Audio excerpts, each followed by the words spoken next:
So I was kind of curious to hear what this man had to say. His thumbnail was so intriguing because I had never seen Kanye. Not that he probably hasn't ever, but I personally haven't seen him doing the Shiva Hindu god sign of destruction where they stick out their tongue. And Miley Cyrus and some of those people have been doing that for a long, long time. And it generally conveys a sense of nonconformity, rebellion. I think there is a tie in there with the serpentine type of, Nakash, Satan type of feel to it. There's probably other things as well. And it seems to me somewhere in Proverbs there is a warning about the type of outward bodily language displayed. The Bible says, out of the heart does the mouth speak. But we also know that there's non-linguistic language, body language. Everybody knows that. And so to me, this outward rebellion manifests in these people that have all these professional pictures and blah, blah, blah, blah, blah, taken to influence society around them to that broad road, that the way of Cain, Jude put it, doing things your way. Abel went by the blood. I am convinced he had a lamb, and that's what was, how do you say that? Slayed? I guess slayed. And he went by faith, offering that blood sacrifice for his sins that you find out about. What is it? Genesis 5, I think.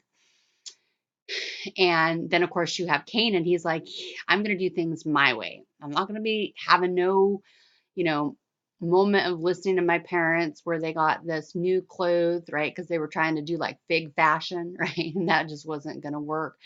And it sets up this really nice idea that we need to let Christ clothe us with his works, essentially Christ's works, which is kind of like a very early gospel in a nonverbal expression when God killed an animal to show Adam and Eve, look at what your sin did. Something had to die for it.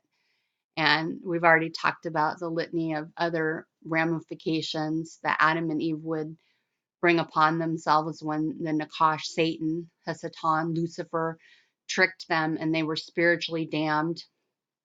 I've got a great playlist that you might want to get into that's entitled something to the effect of spiritual damnation and how rebirth is the cure, something to that effect, because we go real deep into that stuff. But anyhow, this issue that Jude tells us about, the way of Cain, these people that want to do their own things their own way, we see Christ giving this operation of a premature gospel of the blood being used, really the faith in the blood. And it was animals. And I think that it makes sense. It was likely a ram, which is a boy lamb, that would ever point forward. And Paul told us actually that he was a minister of righteousness, if I'm not mistaken. When you kind of go into some of the deeper, meatier, thicker stuff, I'm pretty sure that's represented there in Hebrews, probably chapter 11.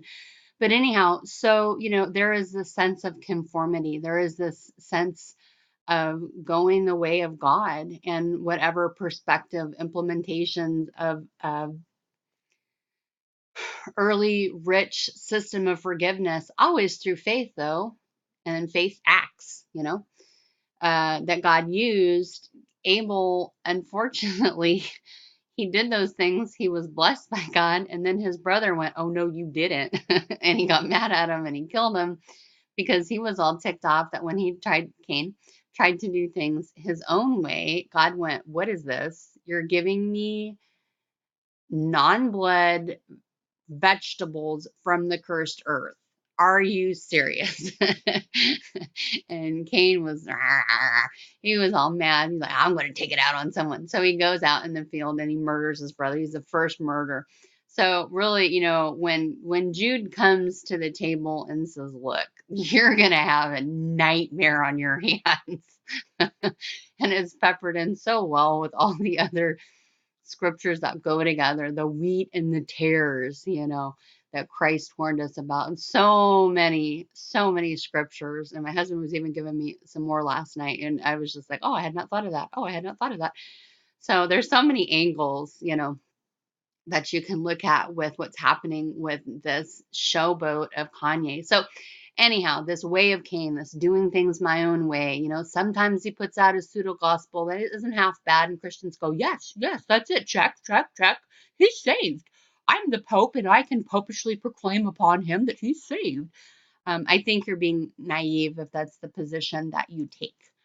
I don't think people seem to understand how intelligent evil is and how it will use double-mindedness and give that, like we talked about, we did a video talking about that form of godliness.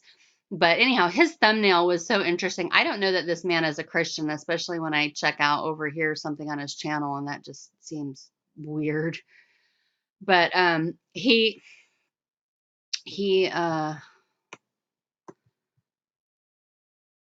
saying here, we look at the strange moment, the strange Kanye moment, and what it means in the unfolding social patterns, moving from saturation of entertainment and consumption to purpose and celebration. So I think that he's drinking that Kool-Aid as it goes.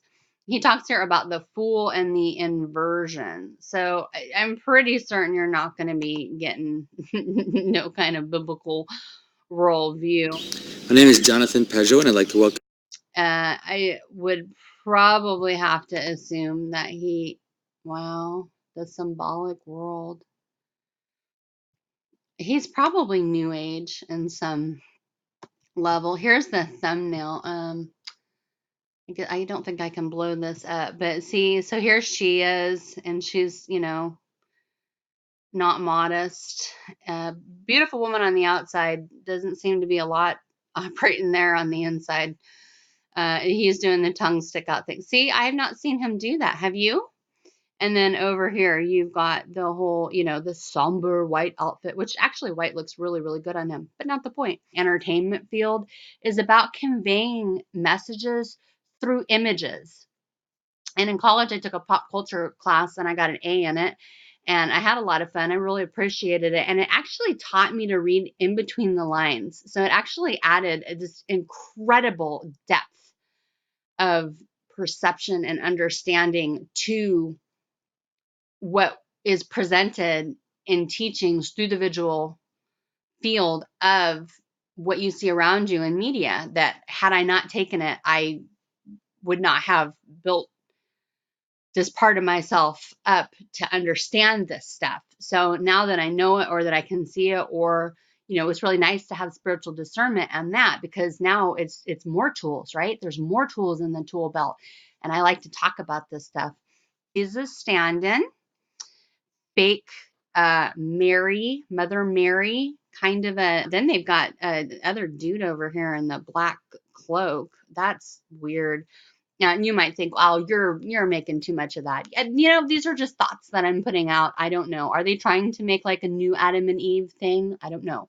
Are they trying to make like a new? There's all kinds of trios in paganism.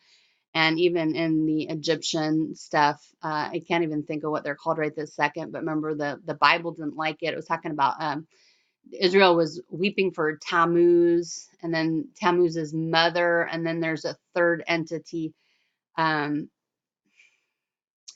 I can't remember. But if you do any studying of the Catholic Church, and you do any studying of these famous trios, which are always kind of like trying to stomp on the Trinity, or I don't really even use that word, but the Godhead, to kind of pervert it.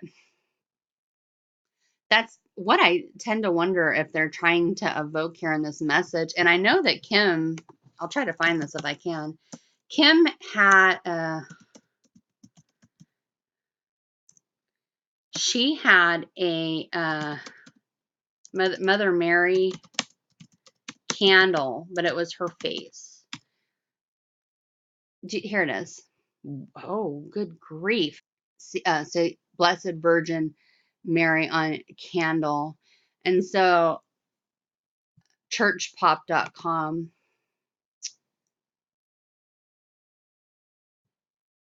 they were noting that. So she actually released these products for fans to buy on our website, one of which looks like a devotional candle to the Blessed Virgin Mary, but it has Kardashian's face. So I'm definitely not off base with the meandering that, we'll get to that later. Sorry, I'm a little spazzy with the tabs today. There, pardon me. Anyhow, so I don't think I'm off base with the idea that this is maybe like an Adam and Eve in the new creation, or even, Jesus, Mary, these strange pagan trios. Drop me a comment. Let me know what you think, if you see that too, or if I'm just off base. But see how Kanye is influencing people that are not saved.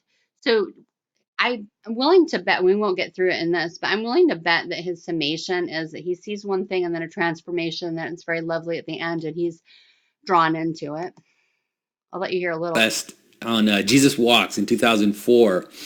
There was something about the way that he spoke about Jesus and the way that he approached things in a manner which he was using a kind of gangster language about hustlers and gangsters and all of this, but he was strangely flipping it in a manner to bring it almost into a strange gospel song. The first time I heard that, I started to pay attention to Kanye West, and I have been paying attention to him from afar, from a certain distance since then. And so I was not completely surprised to see what is happening with him recently, though I am, can I say this? I am happy to see my attention pay off. And so I'm going to try to explain to you what's going on to the extent that I can understand in terms of Kanye's new album and in terms of this strange social moment that we're in, how it all fits together, and how when the world is upside down, we need to pay attention to the fools, and now is the time to pay attention to someone like Kanye. Adam and Eve, bam. So the Bible would tell you, actually, in the book of Proverbs, which I really love, to not pay attention to the fool. The fool will take you to hell. And so this man is being influenced by Kanye and his wife to hell. This is the same man that you will have Christian after Christian after Christians go, yay, Kanye's saved, he's on our side, and the whole world loves him. So I'm not so far off on the Adam and Eve thing here. We'll just listen to a little here. Mode. Everything about our world is carnivalesque, and usually it is the fool which brings us to that moment. It is the fool, the clown, all of these types of characters that bring us into this upside down world of spinning and entertainment and of excess. But my contention for the past few years has been, if the fool is the one who turns things upside down, then the fool is also the one who turns things right side up. And that is why for the past 10 years, for the past decade, I have been watching for these fools to appear on the horizon. And we saw some of them in the last few years, people like Milo Yiannopoulos, people like Gavin McInnes, who had all the imagery of the fool, people who were somewhat in, who had come into a kind of excessive culture. You know, Gavin was the founder of Vice, and all this with the lowest, and there was something about the way he did that that made me want to pay attention. So I have been watching him from afar for a very long time. When I saw that he married this, at some point I saw that he was like dating a stripper, and then he married Kim Kardashian, and I was reminded of stories in moments of inversion where the prophets are asked to marry a whore. There's the story of King David, who is very much that holy fool. You know,